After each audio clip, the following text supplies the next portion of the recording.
Injustices have been reversed, citizenship pathway reveal met with elation. The Prime Minister has returned from Australia, celebrating a big win in trans-Tasman relations. The Australian government has announced a pathway to citizenship for New Zealanders, restoring reciprocity to the relationship. It was marked by a citizenship ceremony in Brisbane for more than 200 new Aussies, presided over by Chris Hipkins and Australian Prime Minister Anthony Albanese. Subscribe our YouTube channel and click our bell icon for new videos. Chris Hipkins and Australian Prime Minister Anthony Albanese. But those getting citizenship at the ceremony were people who had already jumped through the hoops their adopted home had put in front of them. Some of them had waited more than a decade to finally get what they wanted. Stella Sapwell said she had been in Australia for 15 years and one day as she prepared to take her oath. I never thought never, but it felt very slow at times, and frustrating, but when you finally get there it's unbelievable, she said. Claire Nelson said she had lived in Australia for 17 years. She said many New Zealanders had moved back home during COVID-19, but it made her want to pursue citizenship even more. So many Kiwis live here, and they've invested so much, she said. The Australian government can expect many more ceremonies to come, after making the pathway easier for New Zealanders. It undoes it. Subscribe our YouTube channel and click our bell icon for new videos. Government can expect many more ceremonies to come, after making the pathway easier for New Zealanders. It undoes a tension between the countries that has lasted 22 years. From the New Zealand side, it resets the clock, Hipkins said. It puts us back into the position where we wanted to be all along. And so we were very, very happy with the decisions made by the government. Joanne Cox from advocacy group AusKiwi had flown to Brisbane for the event. She had met frequently with Australian Labor MPs to lobby for the change. We're just so amazed that we got our entire Christmas at once, it's incredible. She admitted surprise Australia had decided to make the changes wide-ranging and retrospective, rather than a phased approach. They flicked a switch and everyone's equal again. The injustices have been reversed. And in the spirit of trans-Tasman collaboration, the Prime Ministers risked getting sauce on their suits, and toasted their friendship with a community sausage sizzle. Always something that contains a very high degree of difficulty, Albanese joked. True friends. Chris Hipkins and Anthony Albanese's day began with somber reflection at a Brisbane cemetery, as they unveiled plagues for previously unnamed New Zealand soldiers who died during the two world wars.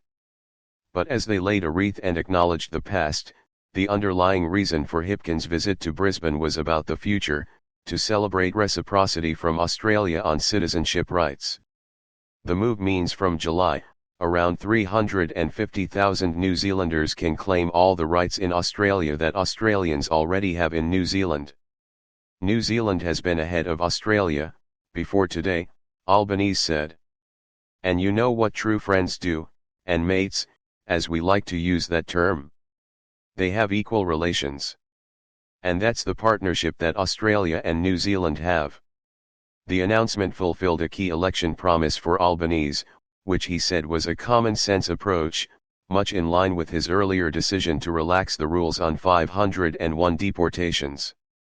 The Australian opposition is concerned it will add more pressure to the country's benefit system, but Albanese said the move was simply about fairness. We welcome all of your smartest and brightest. But I've never met a Kiwi who wasn't smart and bright. And so the contribution that will be made is being made already. That's the truth. The joint press conference was heavy on good-natured humor, playing up the not just friends, but family relationship. But it was somewhat light on substantial detail. Albanese would not say whether the government had costed the scheme, though his Home Affairs Minister Claire O'Neill said it would be revealed in the upcoming federal budget. The two leaders engaged in a good-natured tit-for-tat on who could claim who and what. Now the barriers were removed. Albanese joked about taking Russell Crowe, crowded house, and was optimistic of swaying some All Blacks, while Hipkins said he was confident New Zealanders would want to stay in the true home of the Pavlova and the Lamington. In a more serious mood later, Hipkins expanded on his belief the move would not lead to a brain drain. The people that we're talking about here are living in Australia already, they've been living here for years. I don't think that this is going to make a material difference to whether New Zealanders choose to come to Australia.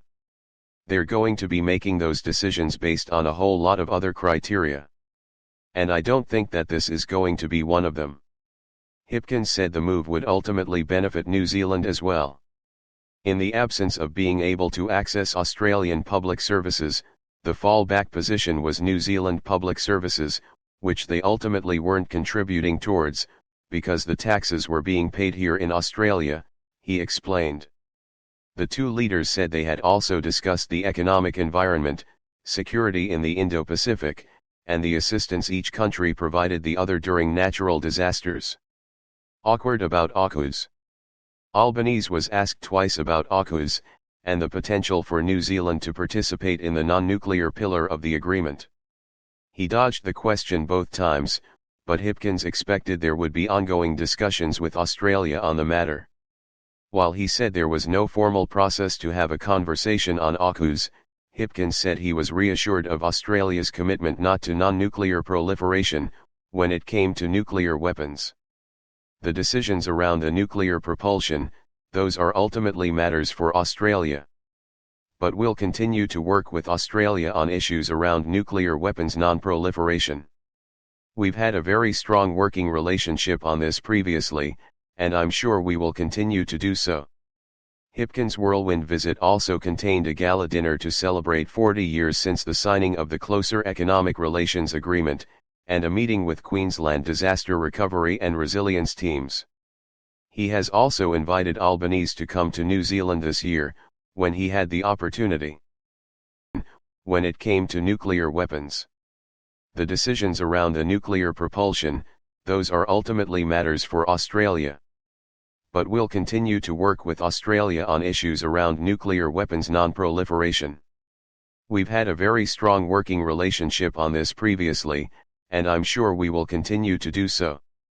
Hipkins' whirlwind visit also contained a gala dinner to celebrate 40 years since the signing of the Closer Economic Relations Agreement, and a meeting with Queensland disaster recovery and resilience teams. He has also invited Albanese to come to New Zealand this year, when he had the opportunity. Albanese to come to New Zealand this year, when he had the opportunity. Subscribe our YouTube channel and click our bell icon for new videos.